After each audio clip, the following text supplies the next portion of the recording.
What's up everybody, it's Blockhead coming at you with a deck profile of my Agents. Agents is literally one of my favourite decks, and of course with the new Fairy support that came out it's a couple of months back now I think.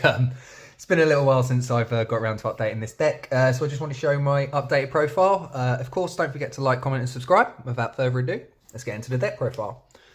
Of course, we'll start off with our monsters, and we'll start off with 3 of the Agent of Earth. Absolutely amazing card. Basically just a Stratos for the deck on normal summon, being able to add our agents, or if we have Sanctuary Sky on the field, we can add a Master Hyperion.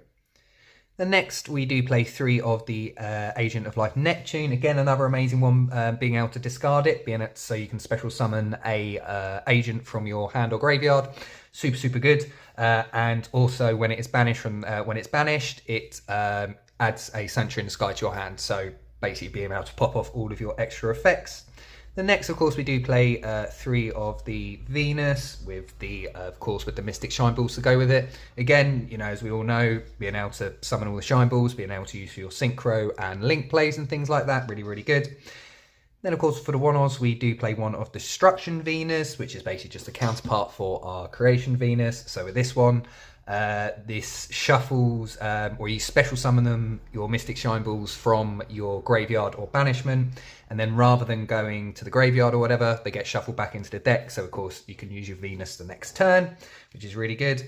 We do play 1 Uranus as well. Please, kids, stop laughing at the back when I say that. Very good card, being a level 5 tuner. Being able to special summon itself, control Sanctuary in the Sky, then being able to Foolish Burial an agent monster, and it copies its levels. So if we need to sort of go in certain levels for our Synchro plays or whatever, things like that, really good. Then we do play the one Majesty's Hyperion. Again, another amazing one. You can special summon it by banishing an agent monster from your hand, field or graveyard. You can special summon it from your hand or graveyard, so it's really good with the Majesties. And also, once per turn, you can banish a fairy monster from your hand or graveyard, then target 1 card in either graveyard and banish it. And if Sanctuary in the Sky is on the field, you can do it twice. Then we do play 1 Master Hyperion. Again, very similar. You can special summon it from your hand by banishing 1 agent monster from your hand, field or graveyard. And then once per turn, you can remove 1 light fairy monster from the graveyard and target a card on the field and destroy it. And of course, if you've got Sanctuary in the Sky, you can do that twice. So again, really good couple of cards, really easy to summon as well, and just helps us to get into our Synchro 10s and things like that. Then next I am playing sort of the newer, the Dawn Knights. Again, very good. If you can control no monsters, or if all monsters you control are fairy, you can special summon it. So it just works as a very good extender. And also you contribute any number of fairy monsters, including this card, special summon 1 fairy monster from your deck whose level equal those. So of course we've got something like our Earth gets impermed, or sort of ashed or whatever, and we've got the Dawn Angel in hand. We can special summon that, tribute it, and then kind of special summon if we want to special summon our Venus or whatever.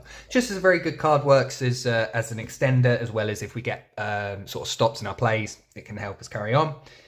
Then next, of course, I do play 3 Diviner of the Herald. Again, just a really good card in this deck, being able to sort of Foolish Burial our agents and things like that, get the cards we want in the graveyard. Then next on to my one-offs, I do play 1 Trias. Again, just a very good card, very good 1-card combo with the Diviner of Heralds. Very good combo, which I do have a combo video for, which I will link in the description and on the card as well. The next, I do play 1 of the Divine Follower. Again, sort of a similar one to Trias. Trias has a really easy summon condition. Basically, when it's sent to the graveyard by card effect, you can special summon it, but banish it when it leaves the field. I'm not playing the newer, which came out with these cards, the newer Continuous spell at the minute. Just I feel like it's a Foolish Burial, and I kind of feel like we've got enough of those. And obviously its other effect, special summon, is when it's sent from the field to the graveyard, and there's just not too much in this deck at the minute to be able to sort of consistently send that. So I'm not playing that at the minute, but let me know, guys, whether that's the wrong decision I've made and that you need to be playing in it. But anyway, we'll carry on. Then, of course, we do play 1 Archlord Christia, stopping our opponent from special summoning, which is really good. And we do play 1 Eva as well. Again, just being able to get sort of the fairies and everything that we need in our hands is really good. And to finish off, we do play one of the Buten. Again, just another really good one, being able to turn one of our one of our non-tuners into a tuner and things like that. Just makes it really good to help with our plays. Then sort of getting onto the hand traps, we do play 3 of the Herald of Orange Light and 3 Ash Blossom. Obviously, Herald's really good in this deck because it stops hand traps like Ash, etc. and things like that, and also can stop our opponent's monsters and things like that as well. Of course, we've got as you can see, we've got so many sort of fairy monsters in this deck. You know what I mean? As long as we've got Herald in hand, we're always going to have a fairy in hand. But as I always say in these videos, with regards to hand traps and things like that, play what you want, play what you've got, play whatever you're comfortable with. But that's it for the monsters. Now on to the spells and traps. Starting off with our spells and traps, of course we don't have too many, but starting off with the Sacred Waters of the Sky. So when we activate it, we can either activate a Sanctuary in the Sky directly from our deck, or add one monster that mentions Sanctuary in the Sky. So of course that's really good, basically just being another rotor for the deck. We do play the one Sanctuary in the Sky, only need to play one because there are so many different ways to search it and get it to your hands in this deck. Of course, just gives all of the bonus effects and extra effects for our monsters and things like that. And for the last spell card, we just play one Called by the Grave. Again, just a very good card, stopping our opponent's plays if they've got graveyard effects, and of course stopping hand traps and things like that. Now on to the traps, we do play one of the Fallen Sanctuary. Again, another amazing card. When it's activated, you can set one Sanctuary in the Sky or one spell or trap card that mentions it directly from your deck. This card is always treated as Sanctuary in the Sky while it's on the field, so things will get their bonus effect when this is face up. And you can banish a fairy monster from your graveyard, then target one effect monster your opponent controls and negate its effects. So again, just being able to negate our opponent's effects really good. And then to finish off with the traps, of course, we do play the one Divine Punishment, basically just a Solemn Judgment, obviously which we can set directly with Fallen Sanctuary, and there are so many ways being able to get to that as well. But that's it for the main deck. Now on to the extra deck. And moving on to the extra decks, start off with 2 of our Protector of the Agents Moon. Again, a very good one.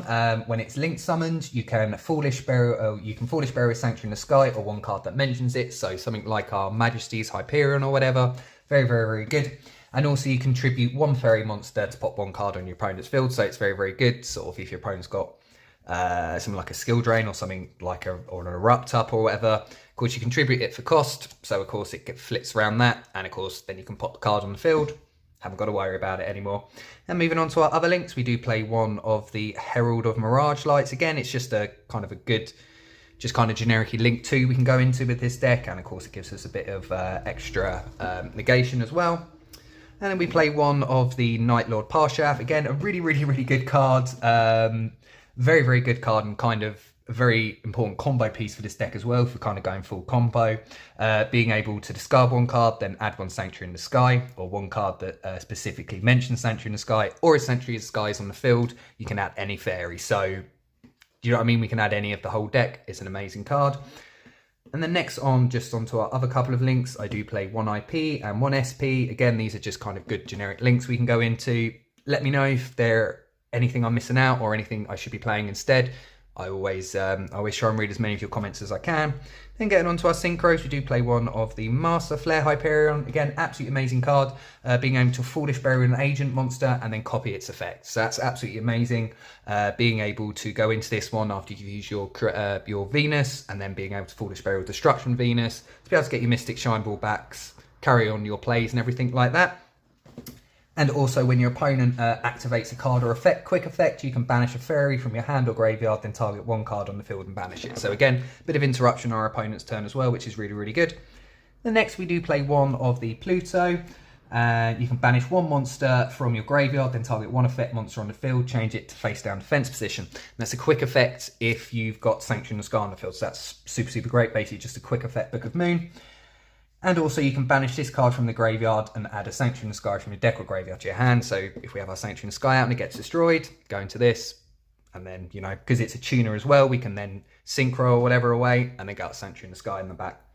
Then I do play one of the Herald of Arclight. Again, just a super duper easy sort of Omni Negation we can get into. And just onto our other synchros, we do play one Excel Stardust. Again, just a very good one we can go into, and it can bring back our Earth and things like that, make it easy to get into our Synchro 10s, which we do play one Chen Ying, one Disbatter, and one Chaos Angel. Again, these are just kind of good Synchro 10s. Synchro 10s are really easy to get into this deck, to be fair. So again, these are just ones I'm playing. For my last Synchro, I do play one Psychic End Punisher again, because you do have a lot of varying of odd levels with this deck as well. You can easily get into your 11-star Synchros as well. So again, just being able to go into Psychic End Punisher and sort of OTK the game, punching our opponent in the face as hard as we can, sort of thing. Then to finish off the extra deck, we do just play one of the Thyton. Again, just kind of a good generic card we can go into. But that's it for the deck profile. I hope you guys enjoyed. Of course, don't forget to like, subscribe and comment, and I'll catch you in the next one. Peace out.